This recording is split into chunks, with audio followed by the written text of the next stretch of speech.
I had like a blank firing pistol. Yeah, okay. Yeah, it was all loaded up proper, yeah. But in my head, I'm thinking, this is right, this is the proper thing, yeah? Walk straight back up the hill, yeah? Now, at this point, I think this gun's real, yeah? Because as far as I'm concerned, we've had it brought out, it's been done, yeah? I'm walking, sweep the thing, I thought, that's it, end of life now, watch what I'm gonna do. Bang, let one off, yeah? And then everyone screamed, and then I blacked out. And that changed me, because I realised, oh no, I've got horrible violence in me. Yeah. I'm willing to do things that most people wouldn't do. Yeah.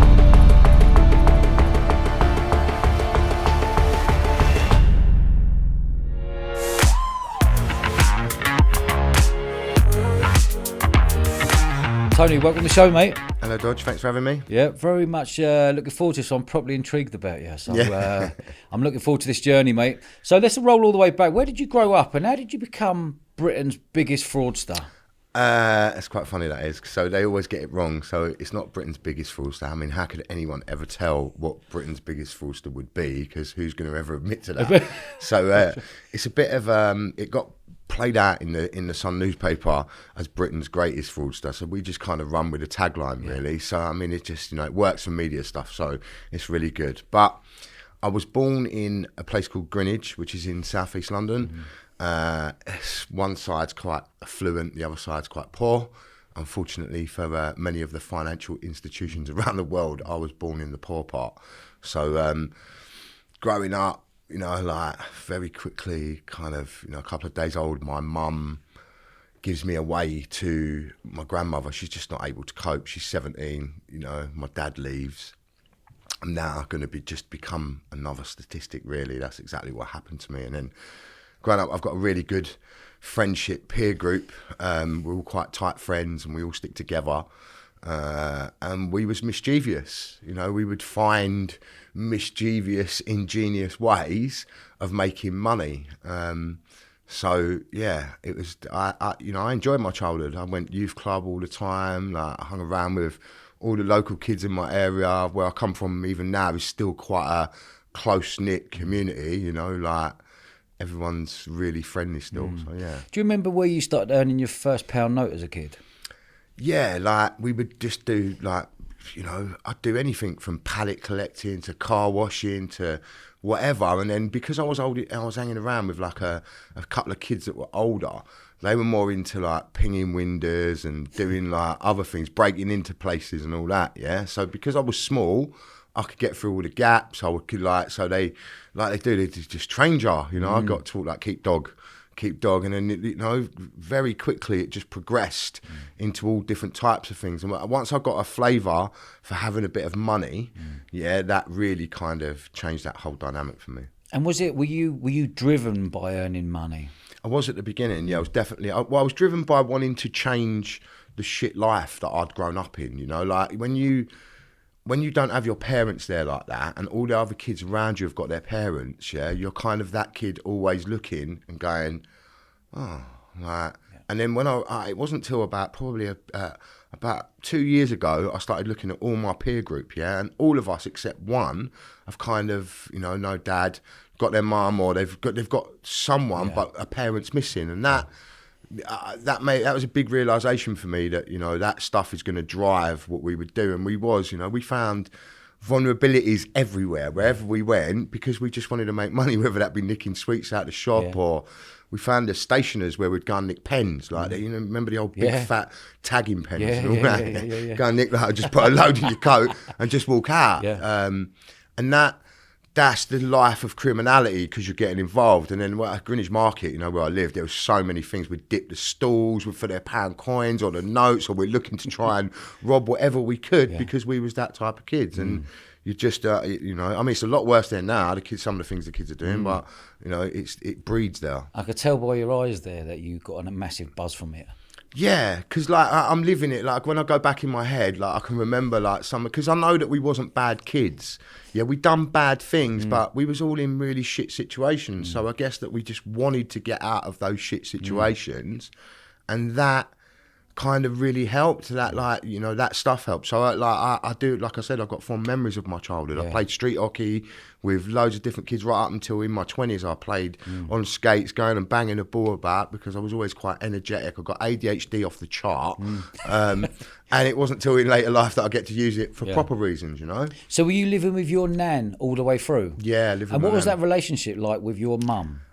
With my nan's relationship with my mum. No, your relationship with your mum. She was 17, which is really young to have a kid, right? My mum Yeah. was 17 as well. Yeah. So it's very, very young. They're still kids themselves. Yeah. What was your relationship like with your mum? Yeah, I mean, it was pretty kind of like more like my sister, Yeah, okay. you know, like, and I guess that my mum probably wanted the love that my nan was showing to me, but my nan's just showing the love to me because she sees that no one's really caring for me, and she's stepping up to that matriarch bit to really step up to the point, I guess. So, the relationship was fractured.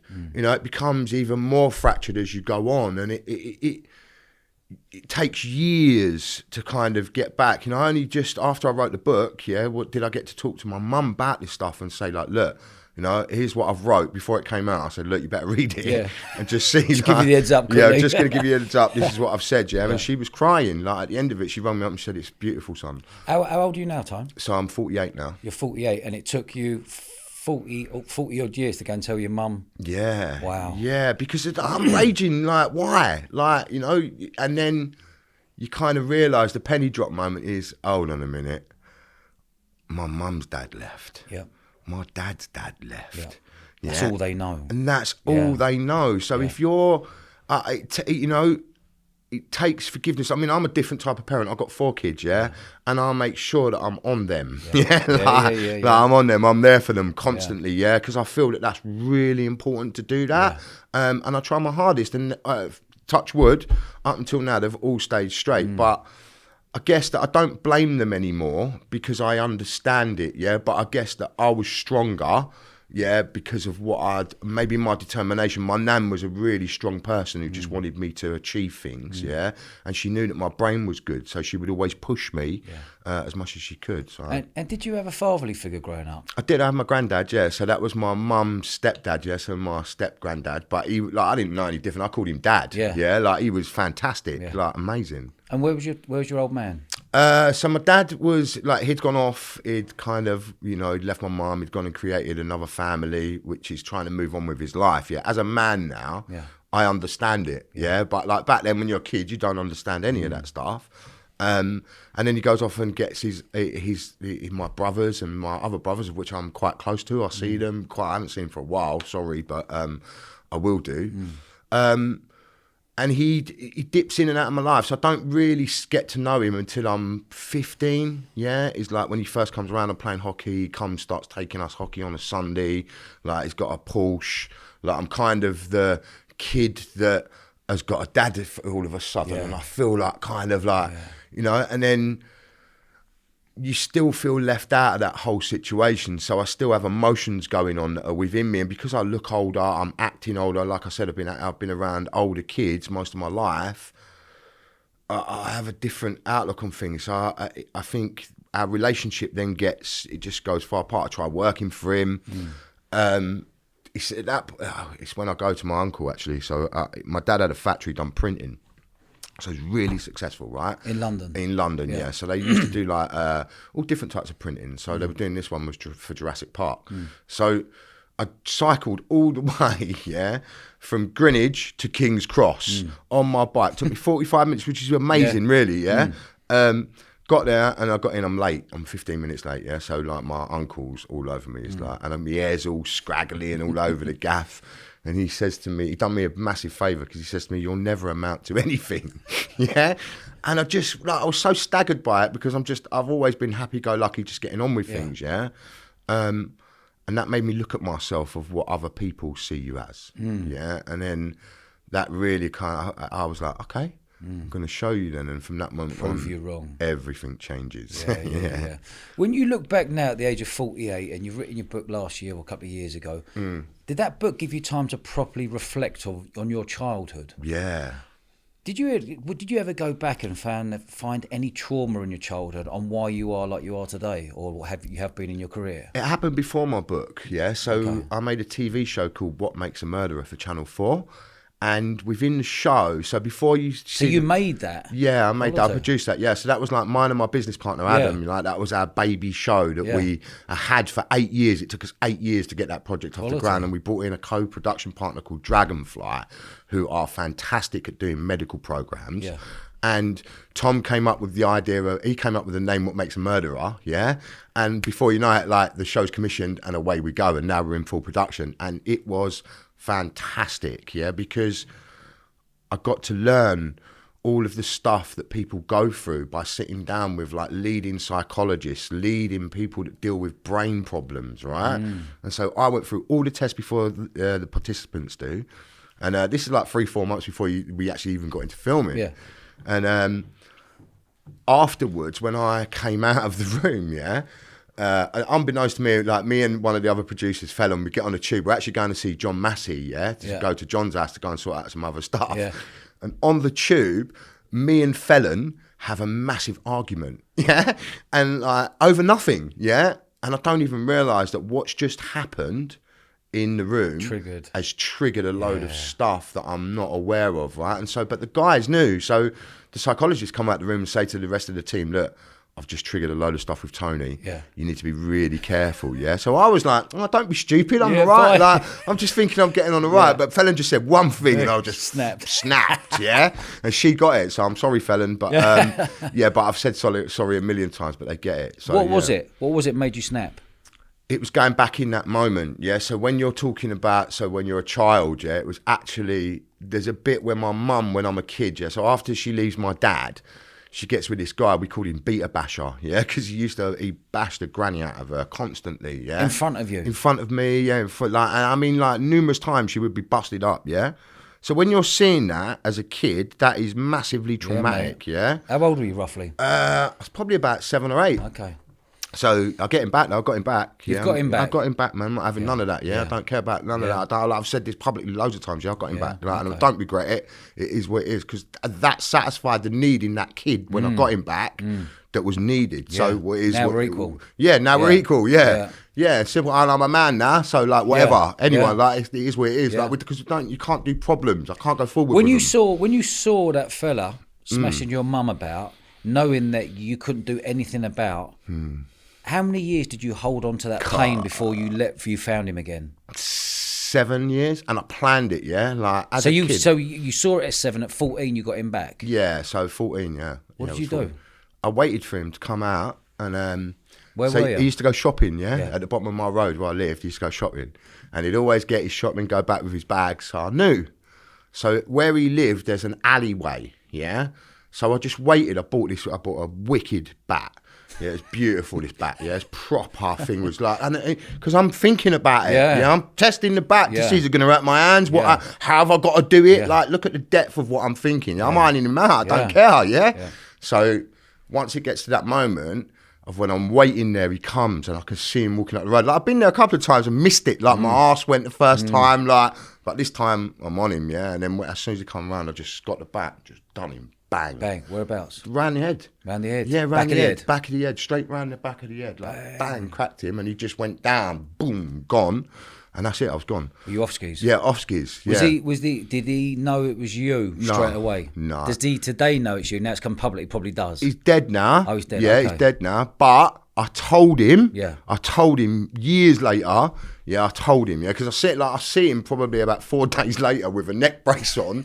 Yeah, and all these eyes. But I've seen my mum like that. Yeah. Good. That's how I wanted to see you. Yeah, because I've seen my mum like broken ribs and all that stuff. So when I see him like that, I told him. I said, "Good, I got ya. Yeah. Like I got ya. Like that. What goes around. Yeah, I'm a man now. Yeah. You know, and so now he knew that. So yeah. Did you tell your mum what you were going to do? No. You kept that stum. Yeah. And when you'd done it, did you go and tell your mum you'd done it? No. You kept that stum too? Yeah, I kept that stum. I told my nan. When did your old dear find out that you'd done it? I don't know if it was, I think it was years later. Okay. So it was, I think my nan told her. Yeah. Because my nan knew I was off key. Yeah. Because she could calm me down. Yeah. It's like for the rest of us that were all off key, there's one person that could normally go, "Hey, stop." Yeah, she was my one person. Yeah. She sounds like a good woman. Yeah, she was amazing. She's fantastic. Obviously not about now, is she? No, she passed away, unfortunately. Yeah, okay. I mean, I've seen her headbutt geezers and Oh, everything. Like, a proper London, yeah, proper London nan. Yeah, she was off key. Yeah, quality. So let's go through that route. Obviously, you dealt with that. I think that's calculated. Yeah. That calculation then moves on to your later part of life. Yeah. When were you starting to realise that because things don't just happen and go, right, I'm going to be a fraudster. Doors open, opportunities open. You realise you get an opportunity, you see something, you go, well, that worked. And if I did that and tweaked that, I could do that, and that worked. Oh my God, no one's on me. When did that sort of come about? We just had little hustles, right? We would just go around the manor and we just had little hustles, things that we would do. Mate. So sponsorship forms, one week you're doing a sponsored jump, sponsored run, a sponsored swim, a sponsored whatever it was, we could nick their dough. Yeah. Dough in the pot, thanks. That's it, see you later. And then back then, it used to be phone boxes. Remember the old phone boxes, yeah? So we worked out that a playing card was the exact same size. Yeah? What card? A playing card. You know, like a deck of playing cards. Yeah. The card, the width of it's the same width as the return coin slot. Yeah. Right? So you could just put one of those cards in there and then people would use the phone all day. And then when the change was meant to drop, it wouldn't come out of the return coin because it's stuck on top of the card. So you just come along, pull the card out because no one can see it. And now you've got the change. So you're just learning. And then we went to Ritz Video. Do you remember Ritz Video before they became Blockbusters? And we figured out that if you'd done F9, if you took a film out, you could sneak back in, and because the computers, you could lean over, we'd lean over the counter and do F9, F10, return to take it off as if it had been returned back in. And then we had a geezer that would buy those films off us for like 30 quid because they were much more money. Those they were films. a lot of dough back then, weren't they? They were a lot more money. And if they were being shown to public, you had to pay. There had to be a certain type of VHS. So these were those ones because they were coming out of a proper video shop. So what sort of age group? What sort of age are you talking here? We're like between 13 and 15 we're doing that. Yeah. And then you're seeing the pound note getting bigger and bigger and bigger as years go on. Yeah. And the scams are getting bigger and more opportunities. But what rough year was this? Are we talking mid-90s here? Yeah, we're just getting into the 90s really, yeah. So there was a lot less CCTV, there was a lot less security on everything. Yeah, there was opportunities everywhere. Yeah. And like I'm growing up watching Canary Wolf come up.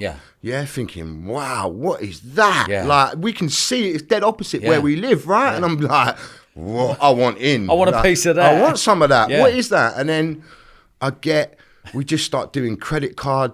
I meet this guy, so the guy's really good at like credit card stuff. So he works out the track to information on the back of a card, which is the magnetic strip. Yes. Yeah, so he works out that you can take these and swipe them through.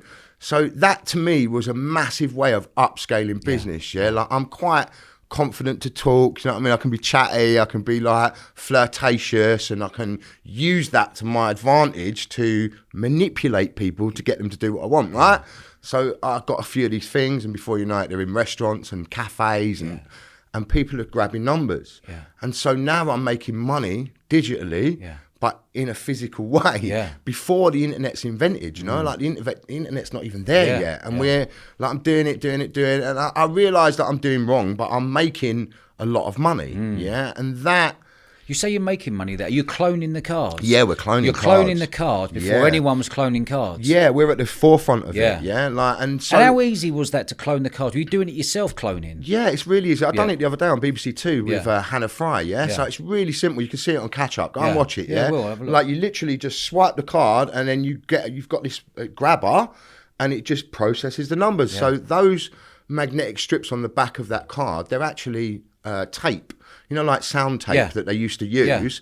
And I think it was IBM decided that you can put those on, and it was made for the CIA, Right. They made those for the CIA as a secure way of getting in the building. But, of course, it's not really secure because you can't hide those numbers. There's no way of encrypting them. So that was a massive flaw in that security system, but it was cheap and massively upscalable, and that's why we got it in society. So mid-90s, you were then going up to the grands a hit. Yeah, that's so I'd start off like 50 quid, a couple of hundred quid, and then you start getting into the grands, Okay. And then, and that's when it gets properly exciting. Yeah, but then you kind of get, so back then, the faces of the debit or credit cards, they look really rubbish, right? Like because you're only photocopying. Photocopiers are just starting to come in, and you're now learning to mould it onto plastic and all that, and they look really shit, right? And then I met a guy who worked in Citibank, right, in the card services of Citibank, and that changed the game. Yeah. Like totally changed the How game. old were you when you met him, roughly? Probably 19. 19, okay. Maybe 19, yeah. Okay. And he, like, I mean... Your eyes must have lit up. Oh, look, he bought me 10, right? Yeah, In the okay. start, he bought me 10 blank cards, right? And my eyes nearly fell out of my head. Because I had the ultraviolet, looked under the ultraviolet, they've got the MC in them, the visas have got the little bird, and I'm thinking, oh my God, wow, this is amazing. Yeah, we're in. Yeah. And then I bought them off him by the drove, you know, and then now it's a different thing because now we've got real numbers on real cards. Right? That's very different, yeah? Punched up, signature strips that we can sign our own signature on. It doesn't matter about the signature. And they were really easy to get off, signature strip. We used to just get them off with hairspray. Spray hairspray on it, it just comes off. But back in the day, if any listeners out there, back in the day, you would just go on a signature. Yeah. A scribble. Don't matter. It doesn't matter, did it? And they used to do this. Look, they used to have, back in the day, they'd have these. Yeah. Yeah, that's right. No digital connection. They would literally have to ring up if it went over the floor limit to get the authorization code. So, you know, we totally exploited that. And then that's when I found interest-free credit. Interest-free credit. And that sort of come on the scene, late 90s? Yeah, and they were kind of, it came from the States, credit cards. They realised by putting people into debt, you can really get the economy booming, right? And this was something that they totally drove here. And I just rode on the back of that boom. Yeah. You know, the fact that they wanted to give people money on... You know, for free. For free. Yeah. And, you know, like all you needed was your name, an address and a set of bank details and some work information. Yeah. Not that they ever checked it. So if you could get... All I ever needed was a name and an address. And then I discovered in the library, they keep everyone's name and address. Because the electoral roll there is kept there. And once you've got that, now everything else I can make up. Yeah. There's no way of them checking it. You know, it's only in the last 2 years or 3 years that they've been able to check bank account details against payees. So if I could have set up a direct debit against your account and your bank couldn't have stopped it. It would have come out of your account. So that's only coming in the last couple of years, you know? So like this thing's been going on in the background for so long. Interest-free credit. Yeah, buy now, pay never, we called it. Love it, love it. Tell me how you got the dough out and where you put the dough into. So it was really, why everyone's trying to get cash back. You know, like I'd work with the cash, but like for me, cash was king for years. Cash was king, but I want goods. Yeah, so I've got like everyone who's ringing me is going, I want that new Bang & Olufsen TV. Yeah, I want the new Philips one. I want the new. Yeah, can you get me? So I'm send me the list. Send me the list. Yeah.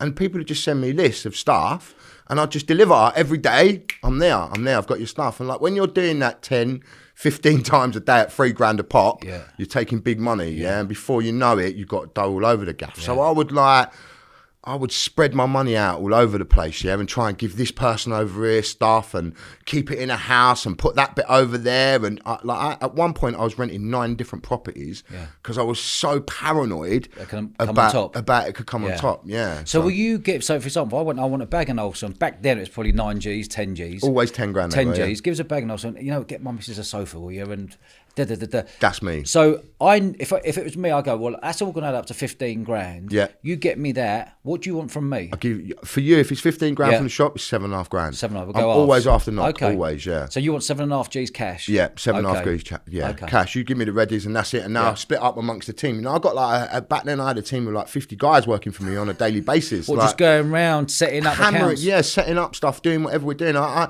actually created a van rental company, so I could put them on the road in the vans and they would be out. It just looked like they were removal men. Yeah? So you were taking the piss, off the van rental, getting them out on the streets. Yeah, and bringing it all back. So it was like a transport operation, Santa. Bringing it all back. Yeah, it was mad. How many years were you at? So what age group when did that kick in for you? How old roughly were you when the interest free was going? So I started when it was 16. Yeah, that's when I first found it. Yeah. And then, I mean, you know, it's still going today. Did that go on? Just didn't stop. Like, I mean, it goes into cars, it goes into mortgages, it goes into absolutely everything because it's money. So when you're going in to the shops before the internet, you were going in and cutting the deals. Yeah. Name would be Dave Thomas, living in Streatham, whatever it was. Yeah. What bank account would you lead that with? So It didn't matter. it didn't matter, so you could get details. So back then, right? So as the internet started to creep in a bit, you could Google, because like you exhaust so many different avenues of getting, and people back then used to throw their rubbish out. Everyone's throwing bank statements out then. I hope now no one's throwing bank statements out. It's really important. So you utilize that, so you're tapping into all these things, and then you find different ways. So then back then you could actually go like this: bank details, and Google would throw you up thousands of bank details in one hit. I mean, they block them all now, well, some they do, but people still publish their bank details. If you're a company, people publish them. So that was part of the problem. If you've got to pay us, you need to find the bank details to pay us, right? So that's why they've set up this know who you're paying now, and that's why you have all that. But it was really easy to get bank details. And what scale did you go to then? You're getting mates and mates bagging off some, get me that, get me the TV, get me the sound system. What scale did it go up to? Because I would imagine the character you are, you're thinking, hold on, man, I want a more pound note, I want a quicker hit, I want a bigger hit. What was it going up to? It goes up to like kind of 7.5 ton Lutons driving around full of gear, delivering everywhere every day. We full on, like, I mean, my insurance was 1,500 quid a month for all the vans. The rent that I'm paying on the business was like $1,000 a month. I'm not even thinking about it, because I'm making so much money that it's just irrelevant, and I'm just squandering it, like there's just, because all I'm doing is I'm covering up all the bullshit that's from a young age, but I don't know that then. And then I get, the more Johnny Big Potatoes you become, the more you think you're whatever you are, you're invincible. And then I go out one night with my mate, and we go down to Southend, and there was a club down there, I can't remember, Adlib it was called. And I go in there, like it's a Sunday, I'm raving, like I'm bottling, like we're having a good, oh no, it's a Saturday, I'm having a good old night, and I like a bit of garage music, so there's brilliant garage DJs in there. And then there was a bottle on the floor, so I bent down to pick the bottle up, and as I've come up like this, the doorman have just rushed me from all over the place, grabbed me in my throat, and now they've just bang smashed me out the door and literally threw me in the road. Like, I was like, wow, what have I done? Welcome to Southend. Welcome to Southend. Like, I'm thinking, what have I done? And I kind of get up, dust myself down, and walk back to the door, because my mate's in there. So why am I like, he's got the keys to the car, right? So I go back up to the doorman. Doorman just says, "Go away, mate." And I said, "For what?" He says, "You're drunk." I said, "I'm not drunk, but even if I was, isn't this a place where you're meant to get drunk?" And he didn't like it. And he slapped me around my face like I was just a girl. And that triggered, like, nah, man, that same thing that's been there for him with mate. That, that's back. You think you can, I'm coming, mate, watch, And that's what I did. So I went back to my car, and in my car, I had like a blank firing pistol. It was all loaded up proper, But in my head, I'm thinking, this is right, this is the proper thing, I'm booting the car, can't get in the car. Anyway, my mate comes out, he goes, "Shut up, you idiot, just get in the motor, So he unlocks the motor, and then when I got in, I sat there, I was fuming. I was absolutely fuming. And I just opened the glove box, got the gun, walked straight back up the hill. Now, at this point, I think this gun's real. Because as far as I'm concerned, they've had it poured out, it's been done, It's all loaded, sweet. I'm walking, swig the thing, I thought, that's it, end of life now, watch what I'm going to do, And then as I'm walking up, he gives it Larry again, What, the doorman? The doorman, So I just backed it straight away and went, bang, let one off, and then everyone screamed, and then I blacked out. I don't remember it. I don't remember anything of what happened until the next day I watched a video in the police station, of where then you see me going mad, them all running, and then I get, "Police, armed police, down, one knee." So then you have to get down on one knee, arm behind your back, and then you put the gun on one finger behind your back, and then they rushed in, and then the copper, as I'm watching this stuff, I'm so embarrassed by what I'm seeing. I'm just an absolute div, an idiot of what I've just done, and I'm looking, going, oh no. The guy's going, "You're in a lot of trouble." I'm thinking, mate. Oh no. And I just went, "Is anyone dead? Is anyone dead?" He went, "No, it's a blank fire." I thought, oh God, thank goodness for that. Wow. And that changed me. How old were you? 22. 22. Yeah, like that, because I've realised, oh no, I've got horrible violence in me. Yeah. I'm willing to do things that most people wouldn't do. Yeah. And because of the disrespect, exactly the same way that Yeah. the kids are doing it now and all these things that happen now, Yeah. I'm one of those kids. Yeah. So I'm disrespected. I feel disrespected. I'm doing you, mate. Yeah. And the fact that it was a blank file, the fact that all that stuff was there, that's the best thing that could have ever happened, massively. because I get another chance. Yeah, of course. Imagine if it was, you have a 20 on I'd that. have at least a 25 Yeah, of for what I course. would have done, mate, because I was just, Yeah. like, the video was ridiculous. Anyway, yeah. So anyway, I go, I get 15 months for that in prison, and They gave you 15. they gave me 15 Okay. months in prison. And then 6 months of that, I spent with a casino cheat, yeah? Called Frankie DeFazer, yeah, his name was. Is that his proper That name? was his proper name. I mean, this guy was so funny, yeah, it's Yeah. hilarious, Yeah. yeah. It's, like, on the VO, he put the dog's name down on the VO, yeah, and he had a massive argument with him. He said, why can't my dog come? I wanted my dog to come. What's wrong with you? Like, he was so hilarious, yeah. But he sparked my brain going back into my old days, Tony fraud, yeah, and thinking, what could I do what's coming? Like, where can you go with this? Yeah, and then when I come out from there, I tried to get a job, tried to be normal. What nick were you in? I was in Belmarsh. Yeah. For what'd you do? Half of it? 7.5? So I'd done a little bit longer than that because I lost a month's remission. Why? Because they found a rope in my cell. So it's quite mad, actually. Razor Smith was on the wing with me as well at that time. Razor Smith. Yeah, so he's coming on. oh, the he's podcast. amazing, Razor. lovely. I love Razor, yeah, because after it all happened to me in jail, yeah, Yeah. Razor come to me, put his arm around me, yeah, and just went, look, come and look at this, and he showed me all his debts. Yeah, I'd never because no one ever talked to him because he was so scary looking, yeah, and he's on a lifer spur. I'm only doing 15 moon. Yeah. I'm only in there for 15 months, and I'm on a lifer spur, yeah. So I was skipping. Yeah. Every night, yeah, because I want to get fit. Yeah. Keep fit. And they find this rope, yeah, and they gave me a month's loss of remission, month's loss of earnings, month's loss of canteen, and 2 weeks GOAD in the block, yeah. So it was just a liberty. GOAD? Good order and discipline. So why are they giving you this? Because of the rope? Because of the rope, yeah. And the rope, they're thinking you're I'm going to in commit Belmarsh. suicide? Yeah, no, I'm in Belmarsh, yeah. So they're saying so my jobs were. So, I mean, when I look back on it, it's hilarious. I do think it's funny. And the screw said to me, in years to come, I promise you, you'll find this funny. And he was right, yeah. I worked on the yards, so I used to have to go and pack the bins. Right.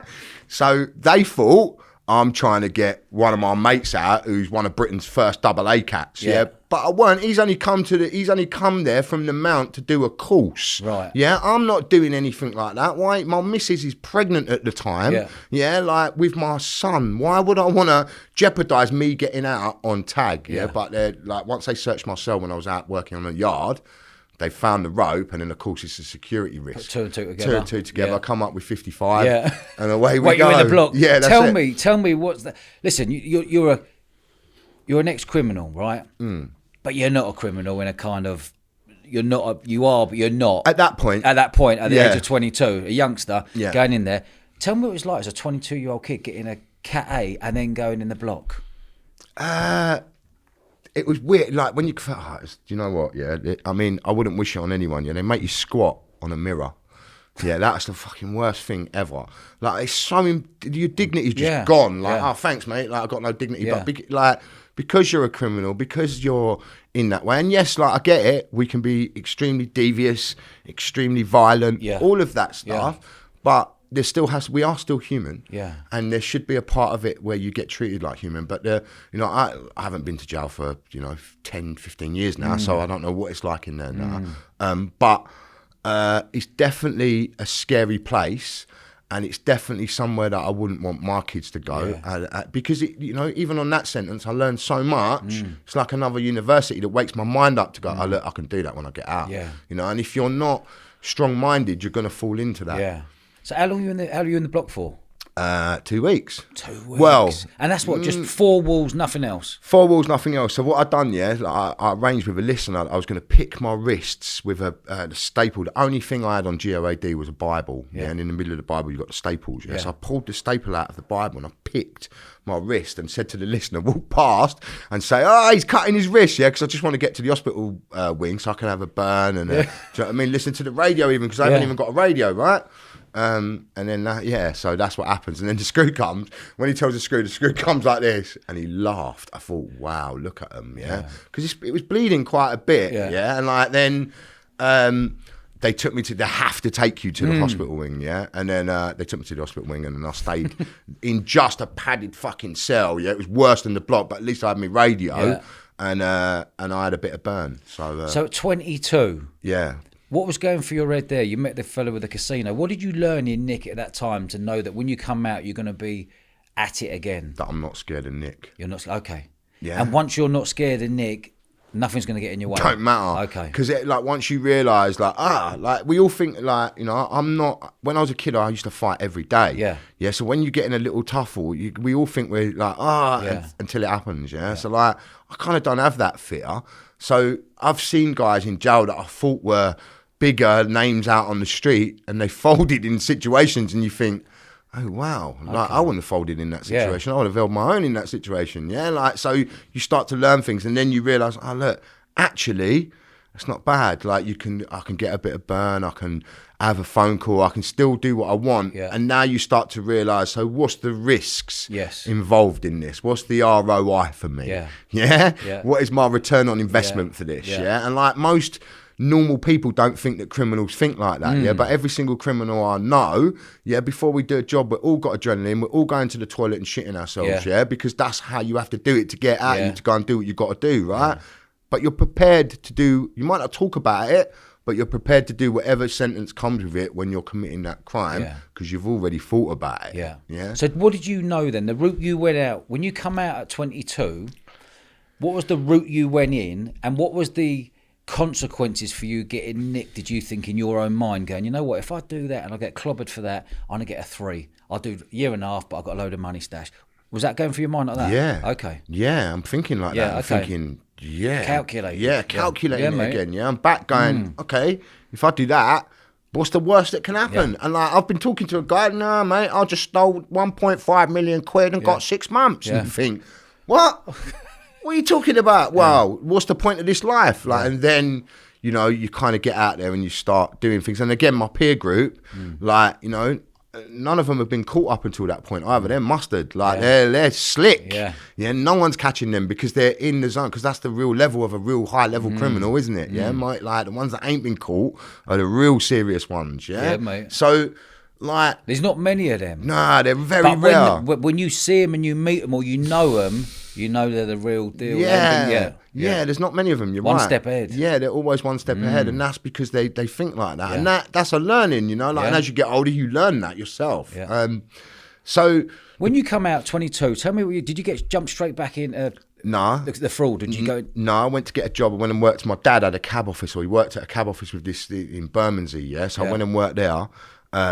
Tough area, Bermondsey. I loved it. Bermondsey, wow, I love Berms. I love it. You're a Millwall fan? I'm not a Millwall fan. I'm a Man United fan, but tell by the accent. Yeah, it's true. It's true. So I love Bermondsey. I loved it. Like, I just loved working around there. I love the people of Bermondsey. Like, they really kind of so accepting, they're so understanding of everything. Proper people, like proper people. And so I stayed around there for a few years, and then there's proper people around there. Yeah, mate. So you meet proper people around there. Yeah, and I met a proper person around there, and we started talking, and before you know it, I'm back at it again, and it's much more lucrative than cab driving, and I'm proper, like, I was taking money out from over the counter in a bank. My mate had figured out some woman's stuff, come to me, said, can you get a girl that can do it? And I said, got the girl, and then she was amazing, and like, at the end of the first week, my side was bigger than this, and the whole thing was full of cash. And me and him were just looking at each other going, wow. Look, we just drew that all out in cash from everywhere. How are you drawing it out? So we had the person's ID, and we was so going in. So you got the girl to do it, or were you doing it? I got the girl to do it. So my mate had got all of the ID. So this was like the early days of what they would call now account takeover. Yes. Yeah, so now you get someone steals your money from online. Yep. This was us doing it in person. In real. Okay. Going into the bank and doing it. Yeah. So physically doing it. Physically taking the money. Yeah. Okay. And so we got that good at it that we would order the money to certain branches. You get her up to ring her to order the money, so you know you're going in and getting the money. And that, like, once I saw that money again, I was kind of back in the game. And what else could I build? Like, where else could we go? What sort of numbers were you talking here? You going a hit? Would you phone up going, "Hi Doris, 15 grand a time. was it 15? Yeah. So you phone up, Doris, I've got coming in 15 minutes. Can you have the money ready for me? Yeah, because this is in the early days. Remember, this is before. Yeah. Now you trigger anything, you go over $1,000. They're all over it now. But back then they ain't thinking nothing like that. It's their money and they're entitled to it. Yeah. So that's how it was. And like, I guess the differences between those days and these days as well. Like, that person never lost her information, it got stolen, right? Whereas online, you can lose your information and that now becomes your fault. Yeah. All of those victims back then would have got their money back because it wasn't them. Yeah. The banks would take the responsibility for it. 100% stood on that responsibility. Yeah. Otherwise, I wouldn't have done it. Yeah. Yeah, because you don't steal other people's money that they can't afford. And I'd never, ever done that up until that point. I mean, we actually had the conversation about it at the time and we spoke about it. So we knew that would be. But I mean, nowadays, it doesn't happen like that because if you lose your online stuff or someone gets into it, you know, they will investigate it. But 9 times out of 10, it's going to be you that has given them the links. Is that right? Yeah. Yeah, because you can only... So what's the score with... I don't want to move too far forward here, but what's the score with credit cards? You've got a credit card. Do you feel like you're... got a safety net when you buy something for 10 G's with a credit card that it can come back on the bank and the bank? Your credit card can. That's different. Okay. So but your direct debit is your debit card is your responsibility, right? Because your debit card's your line to your cash. Yeah. I normally say to people, if you went to a cash point, and you drew out $1,000. Yeah. You lost it 5 minutes down the road. Whose fault's that? Yeah. It's not the bank's, is it? Yeah. So if you've given your information to someone and they use that against you, right? That's your fault. Yeah. And the banks, up until now, have been very courteous in giving people back their money, and they have to put up with a lot of flack that they get in the press because of it. But the truth of it is, you've probably been on a site and your information's been compromised, or somewhere you have put your information has been compromised. And if you can find that link, we're starting to see a lot more of these ambulance chasers, we call them, the suing of losing, you know, if someone loses your data, you can sue them now. As we get further into this, these are the sorts of things that will come back. Because if a company lost your data, Dodge, and I bought it off the dark web and used it against you and stole your money, that can't be your fault. That has to be that company's fault, But it's getting into how do we trace that back, And that's the really complicated side of all this at the moment. So, so it was very different types of crimes. I want to know, when you're going in and picking up 15 G's a pop, were you going around just London doing that, or were you thinking, we should go to Oxford today, let's go to Reading today, let's go down to Portsmouth and Bournemouth and East London? All over the gaff. Been down here loads of times. Just at it? Yeah, at it. And when you're going in, back then, you're talking probably late 90s now, early 2000s? Yeah. CCTV? It was useless. It was just black and white and didn't matter. Yeah, and like the images of like no one... So one of my mates got nicked. Yeah. And his lawyer brought up so this is how criminals learn stuff, and his lawyer brought up so he looked a bit like George Michael, right? So the lawyer just said, well, it could be George Michael, and so the jury have to agree that it does look a bit like George Michael in the image, it could be, and just because he looks like him, is that him or is that other people? Because now he's proving that someone looks like someone else very smartly, and that kind of always made me think, fuck the CCTV. Yeah, okay. Yeah, nowadays it's a bit different. when you were doing that with your mindset coming out at 22, and you're probably at it you're at it for a long time, was there a point in your mind where you're like, if I get clobbered for this, I know I'm going to get a 3 or 5 or 7? What figure?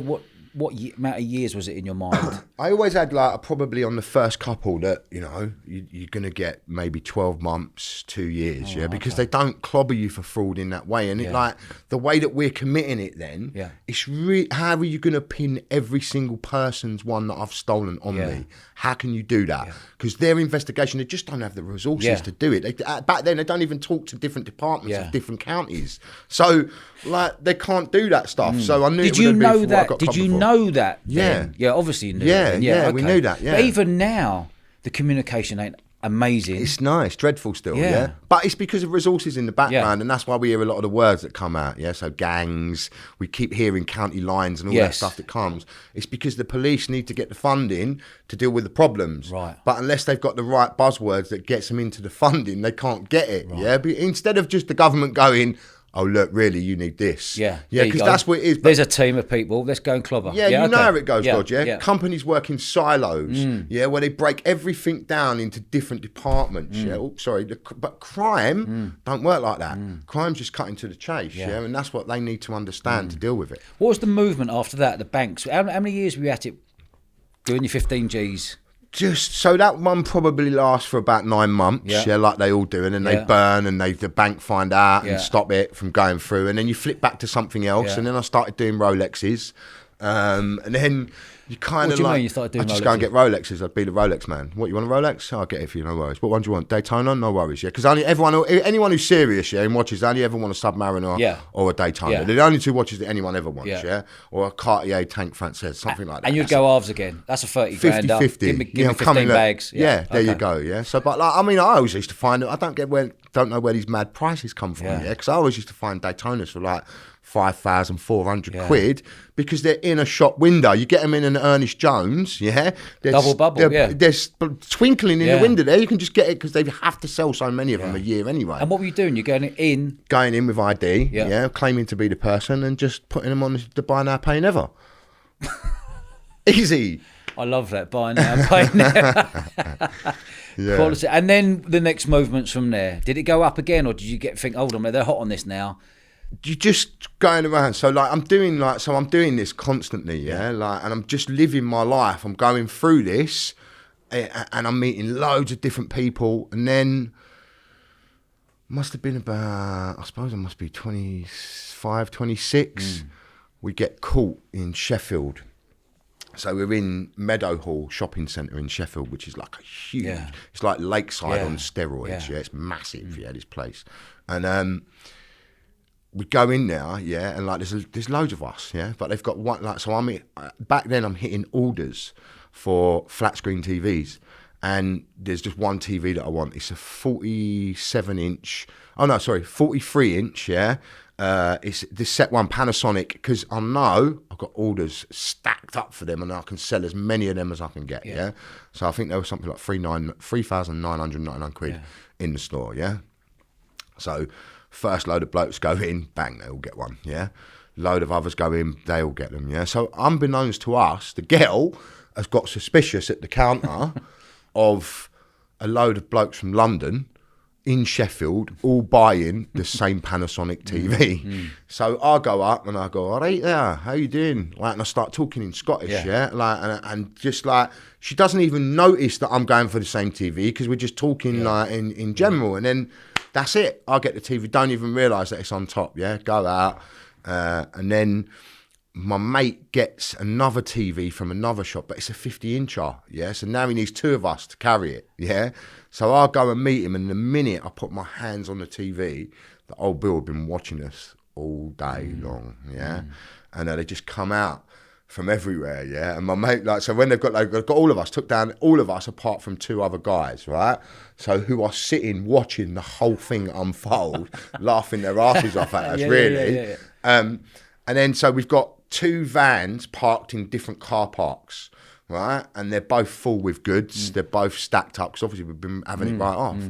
And that's when, so my mate goes, they ask, where are the others? So my mate goes, they're over there. And then loads of them, like loads more coppers. He's so clever, my mate, because loads of coppers just come out. So we're seeing how big their operation is against us, And then so we go back to the station, and then you get the, we're taken down. Like, my mates have gone away. My mates watch them instead of burning the vans out. And the vans have got IDs in them. So I've got 100 driving licenses, 100 utility bills in each van, right? And about 500 credit cards between both vans, right? All stacked, because you've got to have, if you're going properly, you have to go properly, right? So I've got everything stacked up in there. I'm thinking, oh my God, if they get that stuff, we are proper fucked, so I'm thinking, oh no, them not burn the vans out. They didn't burn the vans out, Anyway, 6 weeks they bail us for. Like, as soon as they bailed us for 6 weeks, we know they're going to go for conspiracy. So we it was more then about damage limitation of what I could do. That's what I was thinking for myself, And we went back into interview, and then like, I just kind of was like, look, I gave him a written statement and just said, look, I'm going to go guilty at court anyway because I'm going to go guilty, but I'll go guilty to aiding and abetting. Yeah. No, I'm trying to just Soften it. Soften the blow somehow, yeah? Yeah. And then my brief was like, she was a bit dopey, this brief that I used, to be honest. I mean, the barrister was fantastic that I used after, and I will always be grateful for him. What's his name? His name is David Webster, yeah? So he's an absolute legend, mate. Like, I loved him, even after, we'll get to this bit in a minute, but he's a really good guy. But the solicitor, first of all, frightened the fucking life out of me because she said, like, when we walked in, because she must know at that point they've got the vans, but she can't tell me there's no disclosure yet. Like, she must think they've got the vans, they've got all the ID. You are a proper professional outfit, but she don't. I'm going to play a dillo. Yeah. I'm going to be a divvy, and just be like, I don't know, I'm a driver. I don't know what you're talking about. What? Like, I don't know, because why wouldn't I do that? I've got nothing to prove. Yeah, of course. Yeah, I'm going to just damage limitation. Yeah. And so, like, they were having none of it, and it's backwards and forwards. Anyway, they bail us for 6 weeks. We come back 6 weeks later, and then they charge us with conspiracy to defraud. At which point, like, kind of like, here we go. Like, so one of the workers that they had, that was working for us, Sneagle, we called him, he got very ill. So it's sentencing. So what happens is, my mate, my other Cody, goes on the run. He's the first one to go on the run, I jump bail and go on the run the following week later. And then Sneagle shows up to court because he's a good man. And he's going to suffer his sentence. But because he's been ill and because we fucked off, the judge takes leniency on him, right? And that went in my favour years later, because I didn't realise that once the judge sets a precedent for the case, wherever you are in the conspiracy has to have a level of the same. You can't give you one thing and him another, because then that just would be. They couldn't give him a year and you 7, like complete. Be totally outrageous. Yeah, so he's done you a massive favour. Massive. He got 18 months probation. And I was like. He got what? I was fuming at first because now I've jumped bail and gone on the run. I'm thinking, fuck, man, I could have probably just got like a year or something. Like if I'd have known that then, I would never ever have jumped bail. And then, but my wife is pregnant at the time with my daughter, right? And I got up until that point, I've got 3 boys. I'm about to have a girl. So I decided I'm going to jump bail, and I went on the run. How long for? I stayed on the run for 6 years. 6 years? 6 years, You're on the run for 6 years? Yeah. So, like I said before about the violence coming out of me once I do the gun incident, crime kind of came out of me on that sentence. Because I realised for the first time, so after, 3 months after I get jailed, get caught, so David Webster, the reason I'm shouting out to him is because he actually comes and represents me 6 years later again, and was like, wow, Tony, you didn't have to run. Look, this is what happened. And that's when I find out what happened to Terry. I know Terry's got 18 months, but I didn't know about the setting the president and all that stuff. He was like, you idiot, why did you run for? And at that point, I'm like, I've just probably ruined my life, thinking I've ruined my life, not realising that, this is going to change your life. It's just happened, and that's what happened. I get there, I go, the judge gives me 12 months. So like, I just tell the judge my story. Look, the only reason I've jumped bail is because my wife was pregnant. My daughter is now 6 years old. Look, she's over there sitting there with my wife. I want to, I didn't know, I just got things wrong. This has proper ruined me. Going on the run was the worst thing I've ever done. Because it as a father, I've got to keep all because think about what I know about the trauma, all the things that have impacted me, I want to keep the kids stable, of which I did. I controlled all that for 6 years. But keeping them stable, your mind must have been non-stop. It was all over the game. Like thinking, what was the mindset like at that time within that 6 years? Was there a point you thought, do you know what? Let me just go and air myself here. Every day. It's just painful. I can't handle it in my mind anymore. Every day, mate. Every day you'd wake up feeling like I've just had enough. Because once you do that, I don't know what I'm going to get, do I? I don't know what I'm going to get. There was I got arrested with someone else on another case that I didn't realise that it dropped off as well. Because if they don't get you in a certain amount of time, if it's minuscule, they have to let it go. So because there wasn't enough evidence to tie me to this case, they couldn't do anything with it. And that one had dropped off. But I was more worried about that one than the one that I'd actually been nicked for because of other implications that could have or couldn't So happen. as the years are going on, the worry and the fear must have just grown a ridiculous amount. Yeah, I and mean, when was the point then after 6 years where, I'm going to hand in? So it didn't happen like that, yeah. Okay. So I go to meet my mate in a petrol garage in Essex, yeah. And like I've been smoking weed like all day. Yeah. I'm like smoking to get there in the car. I used to have a little green Polo, like a noddy car. Yeah, it was hilarious. And I pull into this garage, got a pair of shorts on, flip flops, like t-shirt, and I just walk into the petrol garage, like filled up my car, walked into the petrol garage, and as I walked in, there's two coppers just sitting, having their lunch. Yeah. And like I walked past, I could just feel them. Sensed it, I could sense it, and then like turned round. Like I haven't even acknowledged or looked at my mate yet. Yeah, because I know that they're there, yeah?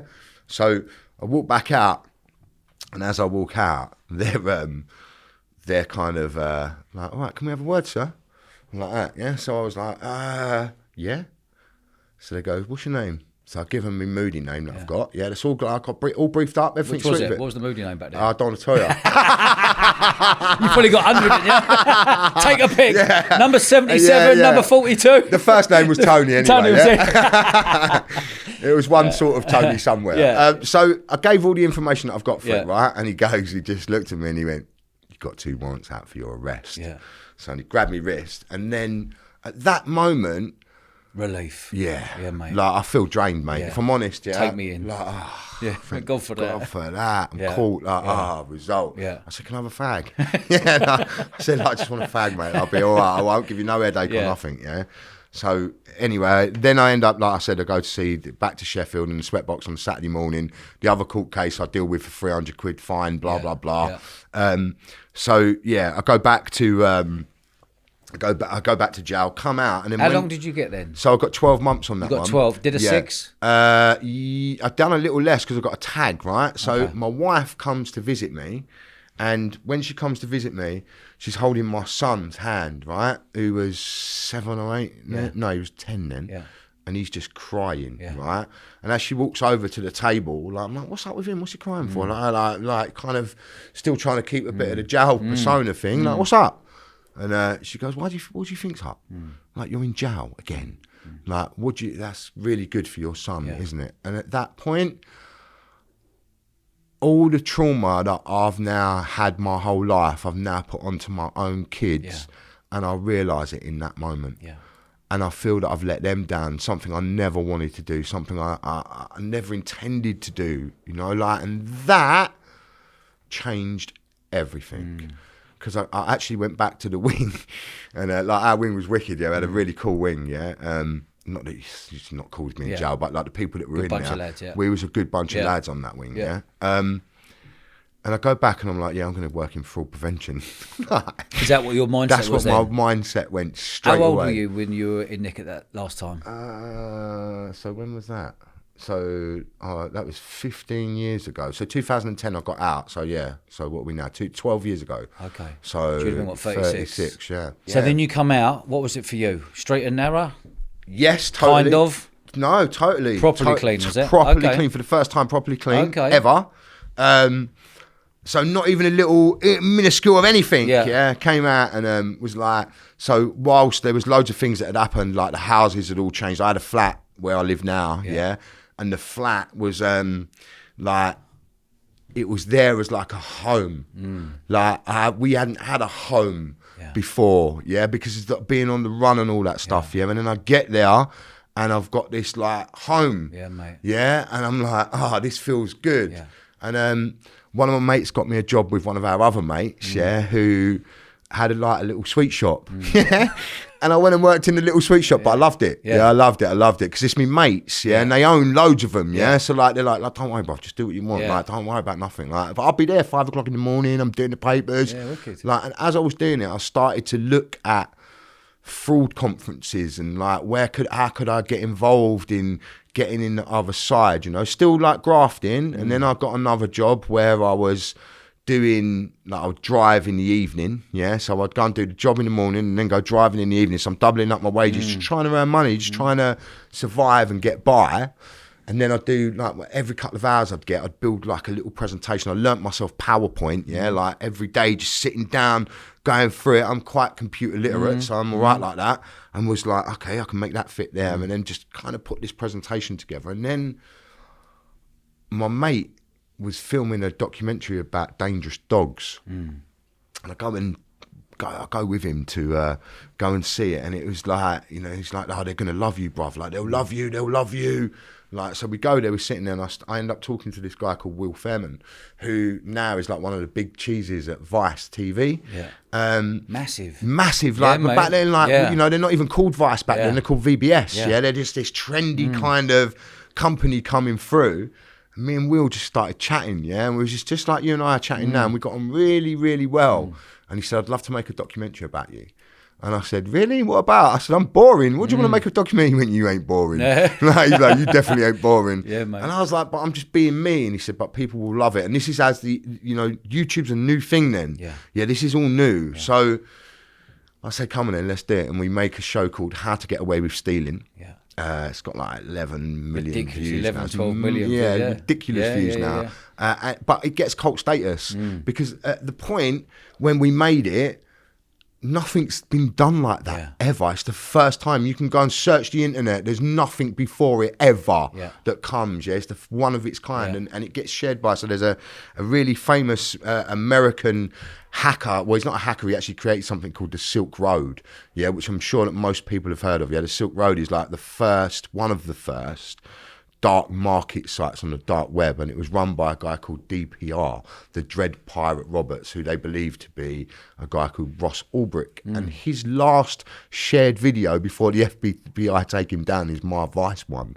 So like there's loads of comments on it, of like, this is DPR's last shared video. Like, so it just gained momentum because of that even more, and that drove it. And then my business partner today, Adam Boom, who is absolutely an amazing person. I love Adam. Like he's totally flipped my life properly and loads of other people's lives properly. He's just an amazing Is he person. Has he always been straight? He's always been straight. So Adam's like a Hollywood TV producer. Yes, he never ever tells people anything. But I mean, he kind of like he's edited some high-level Hollywood movies.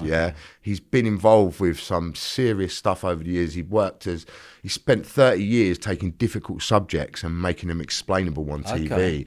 He's made art to that. There's a massive art to it. And keeping things simple, man. Massively respected in the industry. I've walked into many rooms with Adam, and he's a hugely respected person. So joining up forces with him, he sees me on his son shows him the Vice doc, and he's like, look, Dad, I think you should meet this guy. And he comes to me, reaches out to me on LinkedIn, where he says that, most criminals are on LinkedIn. He's really shocked that, wow, you're on LinkedIn. But, and then I kind of started to monetize, bits and pieces. I've always, public speaking, I do a lot of public speaking. I started off doing the public speaking circuit. Do you enjoy the public speaking? Yeah, I like it. I like sharing the stories, because it's just your story, isn't it? There's no tweaks or da-da-da. This is my story and people will love it. Yeah, people, I mean, I get mad bookings. I'm kind of like, it's really weird. I've just come back from Saudi Arabia. So you walk into a room of like all like high level ministers and stuff, and they're like, Tony, hello, can I meet you? And like, they want to, like, it's really like, whoa. But like, so I always say, there's no glamour to crime. We might be talking about it now and we're kind of like in a moment having a little laugh and all that. But that's because we're in this moment laughing. But I always want people to remember, crime's not glamorous, mate. I was sexually assaulted, I got bullied madly, and my mum and dad both left. I'm just a minuscule bit of trauma. There's people out there with immense, huge amounts of trauma that are much worse than me, and that's where we need to get to understanding of each other's side of the fence, and once we can get to that good place, that's what I'm all about. Mate. That's what Underworld's about. That's what all the things that we do within what we do is showing people how they are. Every criminal we know has had huge amount of trauma somewhere. So I actually asked this on What Makes a Murderer. I asked this to we interviewed loads of different psychologists, to talk to them, and forensic psychologists, to have them either as we was actually looking for Vicky's person. Vicky's the woman who does the interviews with guys, and the leading guy in Britain the only reason we couldn't have him is because he was a male, and we had to have a male and female. I asked him, I said, how many murderers have you interviewed that don't have childhood trauma? And he said virtually no exceptions. Agree. And that, you know, when we all heard it, the whole production team heard it in the room, there's something going on. Yeah. Like, you know, and when I hear we're going to be tough on the causes of crime, that always makes me laugh of what are those causes of crime? You know, like, and how would you go back to a little kid? Yeah. Is a little kid innocent? Of course a little kid's innocent. There is nothing's born bad. I hate when people say people are born bad. It's rubbish. No one is born bad. It's impossible. Yeah, they can be born different. Yeah, and then if you wrap the environment around them that is going to create it, then yes, you should expect that you hit the jackpot, and before you know it, you've got a problem. Yeah, but no one inherently is born bad. Yeah. You said a minute ago, and I'll roll back a bit, and you said you were sexually abused as a kid. Yeah. Where, how, who? Swimming baths, different kids that you pick up with at swimming bars, you get with what you think's their dad, and then before you know it, things are happening all over the gaff. There's the lifeguard at the swimming baths, you know, all of that stuff. But I talk about it because I feel it's important to talk about it, because I know I definitely know there's other kids that happens to up and down, like, look. But it ain't spoken about. Yeah, they don't talk about it because no one wants to talk about it. And even if you mention it to your parents, you know, you might get a little, what are you talking about? Like, but the reality is you should talk about those things if they're happening, because you just bottle them up. And for me, that just drove like loads of other bits. He just wanted me to get away from my shit life. Wherever I go, even the bit of enjoyment I'm going to get at the swimming pool is now not enjoyment. Because of the memory? Because of that, yeah. What age group roughly was that? So that, I mean, I was the kid that always used to win the little swimming pass, because I was like, I could swim like a fish. Even now I swim like a fish, so they would always give me that pass. I would go and train. So, I mean, I was going swimming from 7 to probably 11 on my own every day. At what age were you, if you could remember, that triggered a memory of, did you hit an age when you went, fucking, I got sexually abused when I was 7, 11? Was there an age when I don't think it ever went. So you always knew. When was the point when you took it out of your subconscious, because you're probably trying to suppress it, to actually have in your conscious to go, that's actually sexual abuse? I told someone when I was younger, I think when I was probably about, I don't know, 17 or 18, I told someone what happened, and their reaction to it kind of made me suppress it. Okay. And that, like, because you don't know, like, how someone's going to react to the stuff, because at the time you're feeling that yourself is, you feel dirty, you know what I mean? Like, but it's not really that. So I guess that, it wasn't till I got older that I you have to deal with it. Because you've got to deal with it in your head, haven't you? How have you dealt with it? What can I do about it? Okay. Right? Because my reaction to doing something about it goes back to whacking people around the head with baseball bats and ended up in jail. Yeah. So if I allow my anger to take over, I lose. Yeah. And I don't want to lose. So what I'll do is I'll talk about it, I'll write about it, and I'll highlight it in whatever way that I can. And that will make me feel better about powerful. it. Yeah, that's really powerful. How it should be. It's not just powerful for you, but it's powerful for people listening. Yeah. Because I lay your money, there'll be hundreds of thousands listening going, that happened to me and I've never spoke about it. Or I have spoke about it. It triggered someone. They gave me a dirty look and I thought, am I the bad person? You know, it's kind of that, isn't it? It's a horrible snowball. Yeah. And then, like, you know, so when they trigger it in What Makes a Murderer, they trigger in certain elements of it. You know, at that point is when I start thinking about the emotional side of it, and that takes probably a couple of years to deal with the emotional side of it all coming out. But I'm definitely now, that set me free. Yeah, mate. Like, it set me free because now my brain's off. I'm not caught up with all that no more. Like, now I'm like, oh, hold on, next week we're going to start the app. We're going to start doing all that. We've got this. Rather than holding on to the past. Exactly. The guilt and everything else. And, all the stuff like that. Do you remember, like, I'm going back to when your stepdad was smashing your mum about and you were calculated to go, right, I'm going to get him one day. I'm going to get you one day. I'm going to get you one day. And the day popped up. Do you remember the people's names at those swimming baths? Yeah, man. You do? Yeah, mate. Of course I do. Have you had a look where they are, who they are? Maybe. Yeah, of course I did. Yeah, but then, like, it's hard not to, innit? Of course. Like, it's hard not to. And, like, sometimes, I you know, the reason being, so now one of my business partners, is the ex-head of fraud for the Metropolitan Police, right? I love that, by the way. One of my business partners is old Bill in the Yeah. fraud department. I love him. Like, listen, he Quality. was the boss But of you it. couldn't have you couldn't write this story. No, you couldn't have wrote Like, it. this is a mad story. You've written it and gone full circle, and now you've got all these boys as your partners. Yeah, because Amazing. I suppose they know that I'm saying the right stuff, Yeah. and I'm really talking about the realness of just what's Yeah. real. And like, you can't move forward until you've put it all out there and Yeah. moved forward Yeah. and gone, look, It's out there. this is it. Yeah. I don't care what you think of me. Yeah. Yes, I've done bad things, Yeah. yeah. But the reality is, you might not like me. Yeah. But I promise you, I'm going to do good things, and I'm Yeah. going to change the way that a lot of people think. And that was the Yeah. journey. And that, like, when Andy saw that, Yeah. like, it just makes sense. So I always think of Andy, and Andy always says to me, he doesn't like the paedophile hunting thing. Yeah. He hates it because he says What in do you court. mean? What do you mean? So he says in court. So you know these people that go after paedophiles. Yeah. Right. So he likes the Normal fellas. normal fellas going after paedophiles, picking up the phone, talking Yes. to young girls and boys, pretending to be their mate. Okay. Like, so in the beginning, Yeah. I'd get involved with a cop because I want to help them. Yeah. Yeah. Like, and I want to I try and help like a few of them. Look, do it like this, Yeah. or think like this. This is where they're chatting. Look, go over there because Yeah. we've got more tools. Yeah. Yeah. We've got resources. Yeah. So Andy taught me, very rare to get a case. Yeah. Yeah. How long do you want them to go to jail for? Yeah. What is it you want to come out of that output? Yeah. And I never even saw that before, and he taught me that.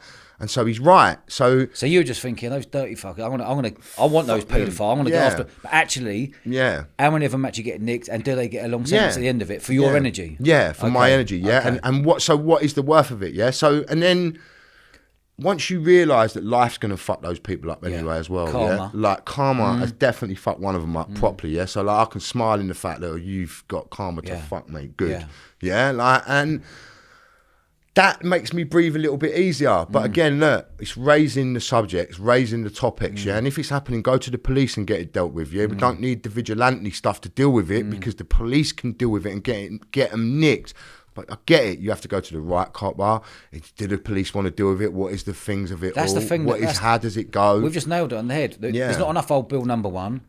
The old Bill, secondly, will look at that and go, oh, we'll deal with that one day because we've got bigger things to deal with. Yeah. So you got to give respect to some of those people, those vigilantes going out and going to do that to bring it out. Listen. So those don't think that they can't just get away with it the whole time.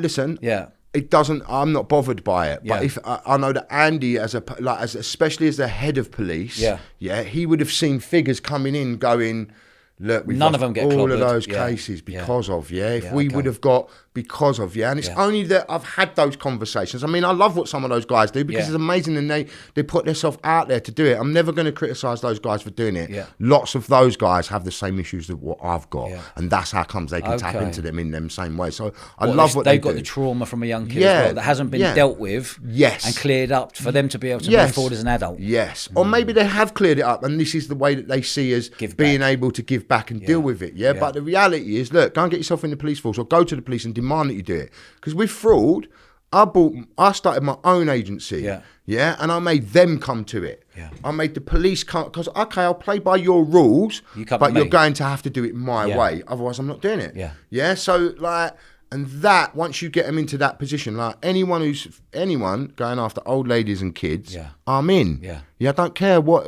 it is. You nick old ladies' money, you nick kids' money. Yeah. I'm in. I'm coming for you personally. Yeah. If I can find you or out you, I will come for you. Yeah. I don't care about that. So, because it's really important. But what's more important is to train all of those kids and old women and make them less susceptible to it actually happening. And that's when you get to a place of resistance and things can happen in a much better way. And that is a process that we need to learn with all of this stuff in the way that we are as humans. You know, like most people say to me, where are you from? Like you did, yeah? Normally I'd go, I'm from Earth. Yeah. Where are you from? Because you're from what? Man-made borders, Yeah. man-made money. Yeah. Man said, this is England. You and I weren't ever here, mate. We was never here when any of that decisions was made, right? So, like, I'm of Earth. So I want to be of Earth. Like, and all of those things, once you let I've been there, haven't I? I've let money corrupt my life. I've let all that stuff, realising that, look, it didn't really make me feel better. The one thing that made me feel better about myself was dealing with the problems that I had, and then I could move forward. Yeah. And then, I'm not driven by success. I'm not driven by any of that stuff. It doesn't bother me either way. I want to just go back. Me and you in a restaurant having a bite to eat. One of those abusers come into the restaurant and you clock him. What do you do? Nowadays, I'd just leave him. There's nothing I can do because, like, would you be able to look at him? Would you just block him? Would you everything spinning through your mind? Could you flip and go, I'm taking you out? Yeah. I suppose all of that would be there. All of that whole stuff, if I'm honest, would be there. Yeah. But I know that my control would be in full control and not flipping into that zone to go and do something. Because you learned years ago what the consequences are for the actions. Yeah, I learned and those consequences would be a lot more. Taking someone out. Like, that's going to go totally different. Like, that's going to not stop. That's going to be dreadful. Yeah, so like it's best that we don't go down that road, and I don't want to go down that road. You know, like, but like, and having, you know, getting on with life, just getting on with life and not worrying about those every days. It might spoil my meal, but it's not going to spoil my life. Yeah, mate. You know, and it's knowing that in that moment that, look, I can move on and walk past this. So, fair play, mate. Fair play.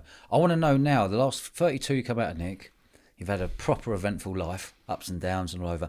Before you went away, what were you doing with all this cash? Spending it. Just spending it. Give me an example. Having fun, just doing. I've been all around the world. I've travelled loads. I've had like loads of exotic cars and done like all mad stuff and like enjoying it. Did you find that easy come, easy go? Yeah. And is that because you giving to others? And giving. Yeah, I love giving to others. Like I've always. It's a nice feeling, isn't it? Yeah, like, especially when like round my way, mate. Everyone will say like, "Oh no, like, we love him, man," because he gave me a car. Like, man, like he just showed up and gave me a car.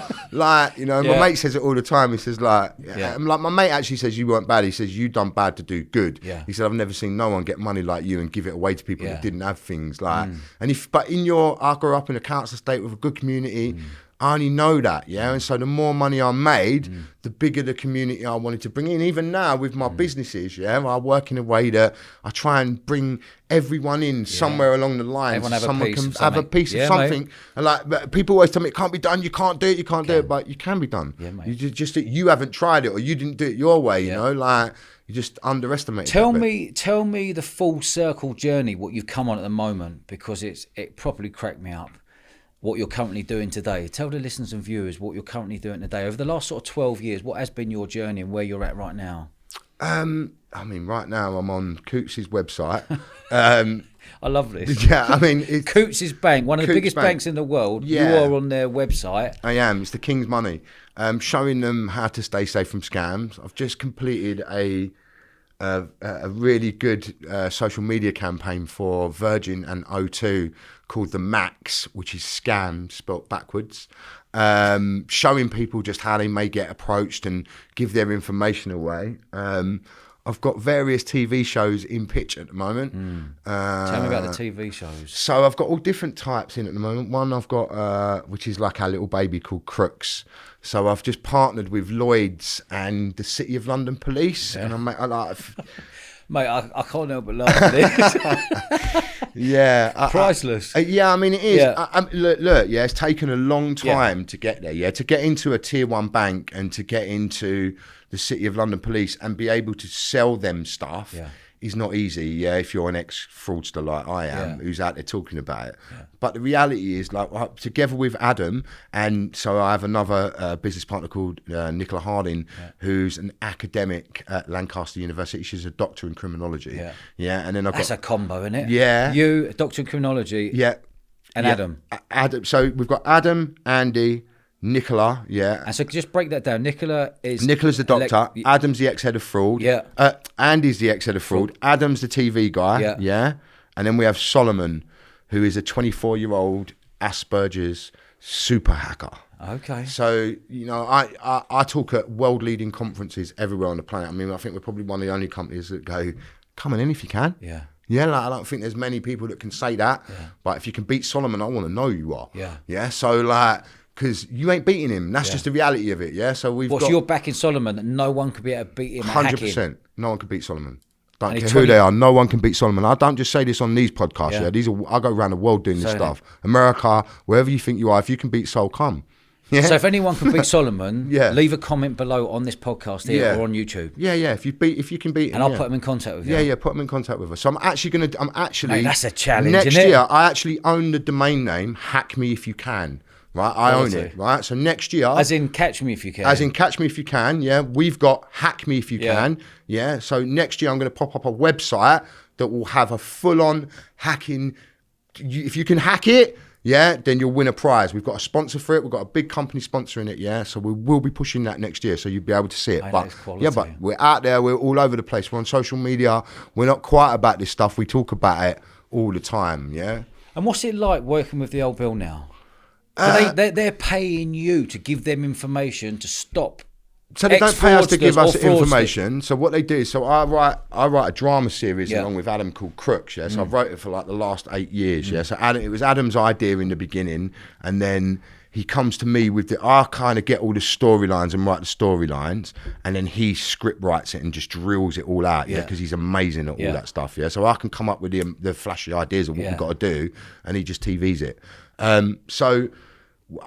We wrote one called Crooks on Campus, which is about money muling. Yeah, so students at universities suffering money muling, which is a huge problem in the UK for all different types of students, especially as like money becomes less for all of us. Yeah. Money muling. Money muling. What is that? So it's where.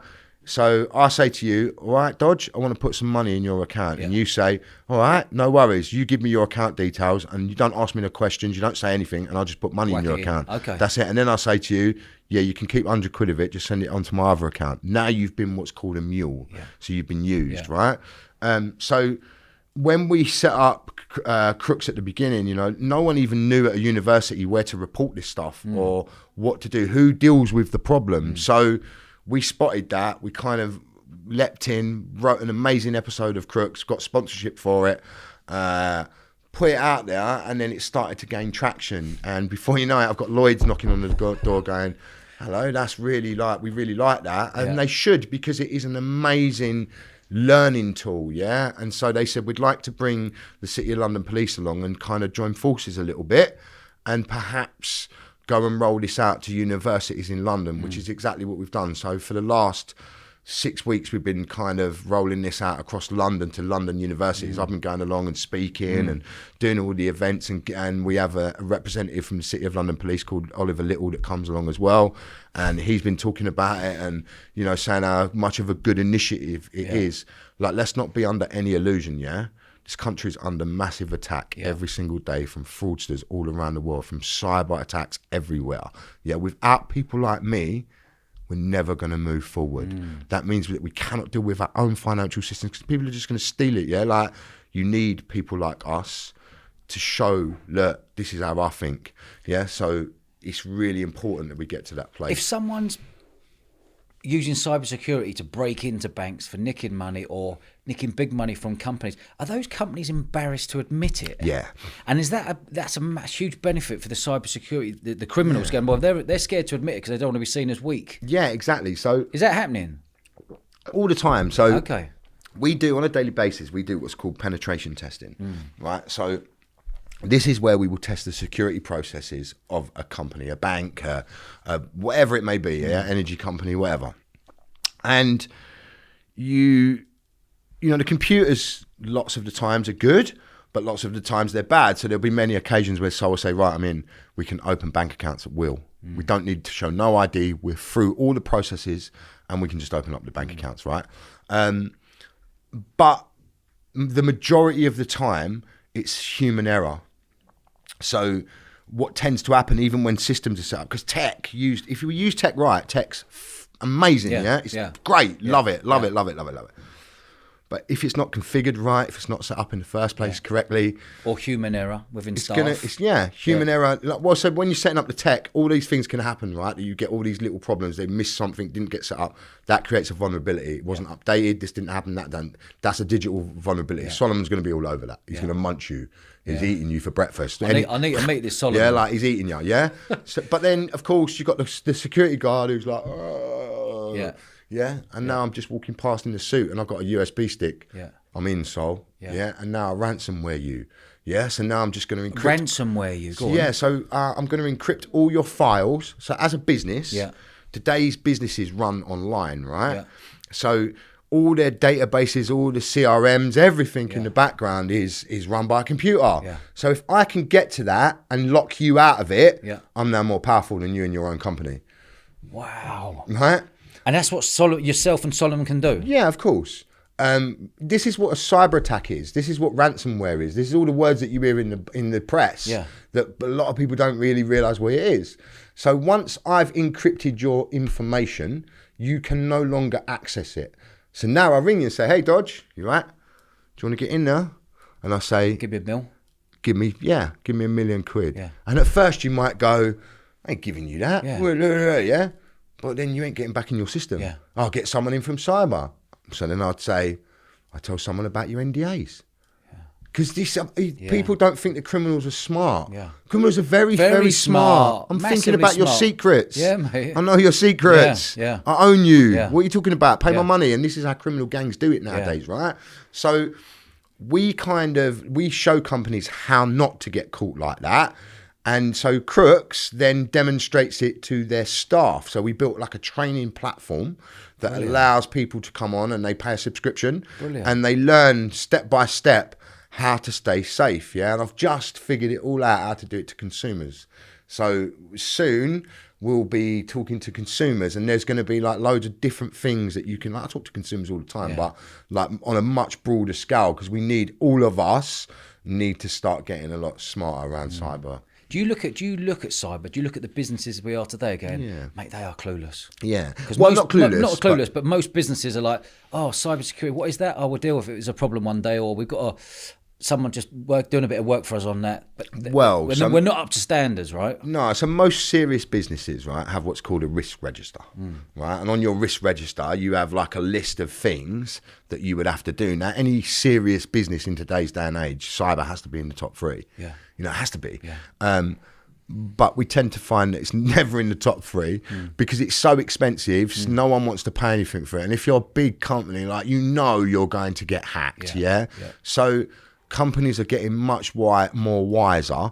The more amount of companies that are getting hacked sparks smaller companies becoming wiser. Because this is where the problem is. So a lot of the big companies can afford all the tech, they can afford all the training, they can afford as much as they want to do it because they're big and they've got the budget to do this. They have to do this. But the SMEs, the smaller markets, the medium to small size businesses, they just can't function in the same way. So it's about getting to those guys and feeding those guys the correct information in the right way. And that's your business model. That's our business model, So, but I mean, and are you going to be rolling it out to say, right? We already roll it out. But all SMEs, we're going to charge you X, Yes. or we're going to give you a course to do. Yes. You pay us a monthly fee on that course, and away you go. Exactly. Yeah, days, exactly. man. And that gives everyone access. And it doesn't just give them access to that; it gives them access to us. So once a month, Solomon and I just switch the cameras on and we go live on the platform, and you can ask us any questions, any problems you've got, you submit them through, and then we're going to answer them for you. We're going to go through it with you, so you get access to us, and then so you can just have like upgrades in there, whatever it is, if you want more time, if you want whatever, you know how it goes, like it's all upscalable once it's on the internet. So Mate, that sounds like a quality business model. Yeah, it's good. It's taken a long time to get to, so it's good. Where can people find? What's the website for that? So if you just go to wefightfraud.org. Wefightfraud.org. Wefightfraud.org, you can kind of see us on there and you'll see the stuff in there. Mate, Tony, this episode has been fascinating. Thank you. Well, if they want to know more, they can. Mate. Oh, yeah, of course. The Big Con. Tell me about the book, The Big Con. Well, I don't want to tell you too much about it because I want people to buy it. But Mate, I've heard amazing. I haven't read it. Yeah. I've heard amazing reviews about that. Yeah, the reviews have been off the hook. So I just talk about. I'm just honest. I'm just saying it, just like I've been honest with you here. Yeah. I'm just talking about all the different types of stuff. I got probably a bit more into the organised crime stuff in there about how that all happened. But, I'm just being really honest about it. And the comments, loads of them are from people that are where I come from in Greenwich saying that it's nostalgic because they're feeling that, we're part of it. We can feel it. Yeah. So that's really good. So, please buy it. Everyone out there, go and have a look at the Big Con. Just going back, you said talk about the organised crime stuff. Tell me about that. So I get involved in organised crime. It comes... it just comes for me when I'm out grafting. You don't realise. So I connected with one of my mates who's like he's a street hustler. He's a wicked street hustler. He's like really well known. Like loads of people know him from wherever, and like he's grafting. He rings me up one day, goes, I'm collecting debts now. So I'm like, no one's getting into debt with me. I ain't letting no one get into debt with me. I'm a fraudster. No, that's not happening to me. So he goes, yeah, if you know anyone, bruv, who's got any big debts, we're going after him. So I said, no worries. So not thinking I'd ever need it. Yeah. And then I got one of the workers out with me, and we go right down this way, actually. Yeah, we come down this way, and we're grafting, we're out all day. And all day is something not right with him. I said, what's up, bruv? You all right? And he goes, oh, man. I took a box of white off, and he says this geezer's name, yeah? And he goes, and I piped the lot. And I went, what? He went, yeah. I went, how do you pipe a box of gear? I've never done that. I've never done that one. You know what I mean? I'll have a puff, and I may have had a cheeky other bit before, but that's not me, that one. Like, what? And he's like, oh, you just don't know how it happened, bruv. Like, but the thing is, the geezer's going to burn my house down with my mum and dad in it unless I get him the 70 grand back. Yeah? So now he's got like some mad issue. He's like, can you lend me the money? I was like, no. I'm not, you just buy it. I'm not giving you that. Yeah. So then, like, all the way back, so from down this way, all the way back to London, he's like, for a couple of hours, he's cacking himself. Like, he's like, bruv, come on, I know you know someone that can extend it, that can help me, or just help me. Like, bruv, please just help me. So I thought, let me just ring my mate and just see. So I ring my mate, and he goes, give me 5 minutes. He goes, who's he owe the money to? He asked me who's he owe the money to. So I told him. So he goes, give me 5 minutes. So anyway, 5 minutes later, he rings me back, gives me an address to go to. Right? So I turn up at this address, and I'm sitting outside, and then, I mean, it was fucking madness. Yeah, like, we're sitting in the van. There's like me, him, there's my brother-in-law and my brother all in this van, and he's just at the front. So they pull up, like, and they're just like, there's like 3 guys with locks, dreadlocks, like, and then just like 2 great big lumps, and then my mate gets out, whee! Like, I'm like, oh wow, do you know what I mean? Like, that's them lot. So he goes, all right, bruv, what's happening? So I said, this is him. So like we go in there anyway. The geezer that he owes the money for, the big guy in there. So I start talking. He goes, are you talking for him then? Like, and I was getting caught up. Now I'm caught up in this geezer's stuff, and I'm thinking, no, I really don't need this, mate. Yeah.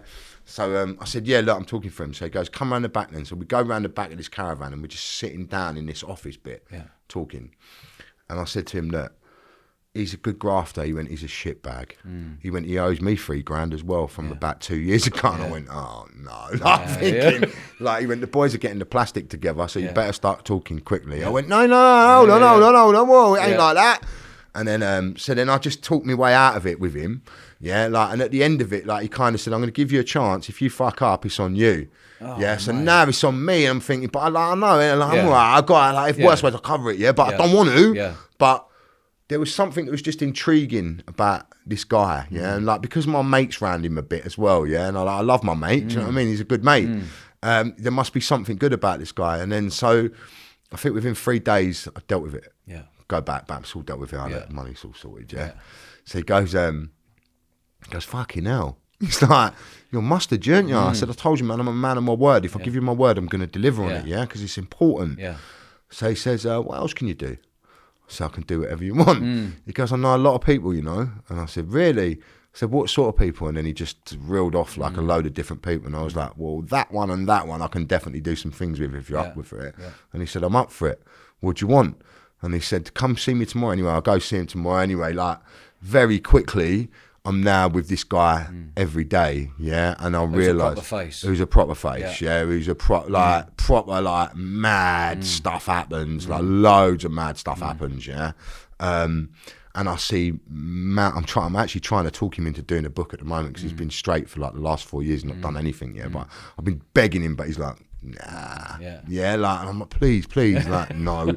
So like, he just shows me like a whole different way of getting money, and I showed him a different way that they could get money. So there was loads of people like this guy that owed them money, that all owe money everywhere.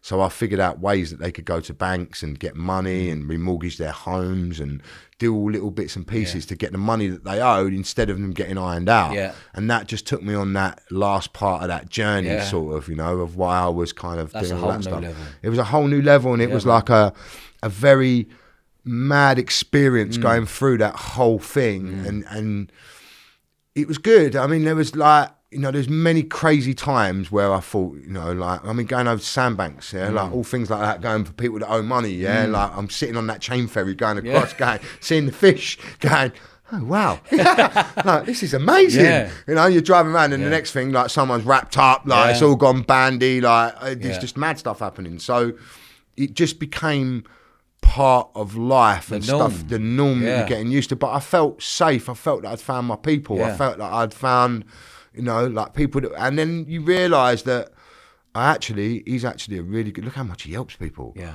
Like this guy's phone don't stop ringing. Like from morning to night, constantly his phone rings, like problems. Yeah. Just like, because people are naughty and that criminal doesn't mean they're not nice people. They're actually soft, kind-hearted people, but the naughty side as well. Yeah. Entrepreneurs, like the seeker of opportunity is an entrepreneur. Exactly. Every criminal is an entrepreneur in their own way, definitely, you know? Definitely. And they like that because they're always looking for opportunity. Of course. That's what they breed on, you know. That's why this is called the eventful entrepreneur. Amazing. Yeah, mate. It's great. Tony, I've thoroughly enjoyed this, mate. Thank you. I thank you for making the effort coming down this way and no worries. sharing your story. You've certainly had an eventful life. Yeah, it's been eventful, that's for sure. It has, man. I appreciate that. Thank Where you. can people find you before we leave? So you can find me online if you follow me on LinkedIn. Don't take no dodgy requests on Facebook and all that. Like, I'm pretty mustard at reversing it all on you if you want to try and get me. Yeah, I mean, like, I think I've just opened up my Insta now. Yeah. But yeah, kind of like I do a lot more mainstream stuff, like kind of because I like the limelight, but I don't like the limelight. I'm more about the enhancement of the impact, and people understanding what they want. Like, I don't want to sit and do like a podcast every day telling people about my life every single day. Well, that's not a bit of me, but you know, I like to give people vital information that will help them. Anyone out there, Google Tony Sales. Yeah, that's probably the best thing to do. And you'll find all the stuff. Yeah, you'll find all the stuff that you Tony, need to you're a find. gentleman, mate. Thoroughly enjoyed it, bud. Thanks, Dodge. Good man. Cheers, fella. Thanks, mate.